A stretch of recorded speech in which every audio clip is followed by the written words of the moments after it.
क्या हो सकता है वहाँ माइनॉरिटीज? देखिए, माइनॉरिटी का विषय निश्चित रूप से एक चिंताजनक विषय है। जो 30% की 47 में बात कर रहे थे, वो 15% 71 में रह गए, और आज 8% से भी नीचे कम संख्या होगी माइनॉरिटी कम्युनिटीज़ की। माइनॉरिटी में हिंदू भी हैं, बुद्धिस्ट भी हैं। जो चित्तागोंज हिल ट्रैक पे जो लोग हैं, उनको कैप्टाई डैम बनाने के बाद उनको धकेल दिया, जिसको हम चकमा कहते हैं, चकमा रिफ्यूजीज, वो भी सब माइनॉरिटी कम्युनिटीज़ में आते हैं। देखिए, बंगाली जो हम सबको एक पलड़े में नहीं रख सकते। ये एक बहुत बड़ी साजिश है, और ये माइनॉरिटी के खिलाफ ही नहीं है। ये जो लिबरल डेमोक्रेटिक, जो बंगाली अस्मिता में विश्वास करने वाले बंगालियों के साथ भी एक छल हो रहा है, एक साजिश हो रही है। देखिए, क्या है कि इंस्टीट्यूशनल मेमोरी होती है। इंस्टीट्यूशनल मेमोरी किसकी है? पाकिस्तान आर्मी की है, जो 1971 में डिफीट हुई। इंस्टीट्यूशनल मेमोरी किसकी है? अमेरिका की, जो 1971 में डिफीट हुए। इंस्टीट्यूशनल मेमोरी किसकी है? जमाते इस्लाम की है, जो 1971 में डिफीट हुई। इंस्टीट्यूशनल मेमोरी किसकी है? चाइना की, जो 1971 में डिफीट हुई। और किसने डिफीट किया?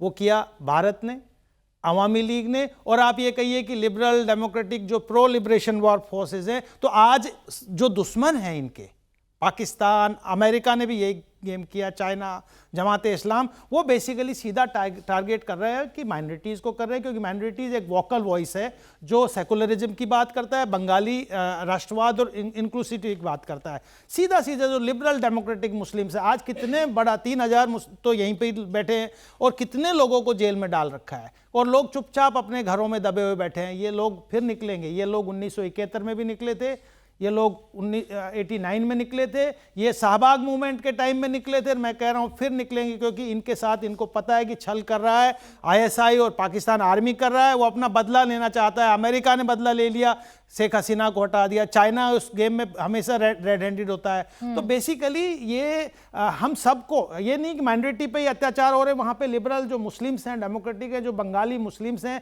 जो एकुशा दिवस में विश्वास करते हैं, जो पहला बैसाख में विश्वास करते हैं, जिनकी संस्कृति बेसिकली बंगाली संस्कृति है, वो सब खतरे में। और मुझे लगता है कि भारत को इसमें एक स्ट्रॉन्ग वॉइस इंटरनेशनल कम्युनिटी के सामने रखना चाहिए कि जिस तरीके का अत्याचार और खुला जो एक तरीके से नाच किया जा रहा है पाकिस्तान के आईएसआई और पाकिस्तान के जो ये कट्टरपंथी ताकतें। देखिए, आज अभी देखिए, पहले क्या हुआ था, 2001 से 2006 में वो बिल्कुल एकदम सेफ हेवन था ह्यूमन ट्रैफिकिंग के लिए, आर्म्स ट्रैफिकिंग के लिए और ड्रग ट्रैफिकिंग के लिए, क्योंकि पोरस बॉर्डर है पूरा का पूरा नॉर्थ ईस्ट में, और अभी रोहिंग्या रिफ्यूजीज का भी ये इस्तेमाल करना चाहते हैं। वही हालात अब इन्होंने फिर से क्रिएट कर दिया।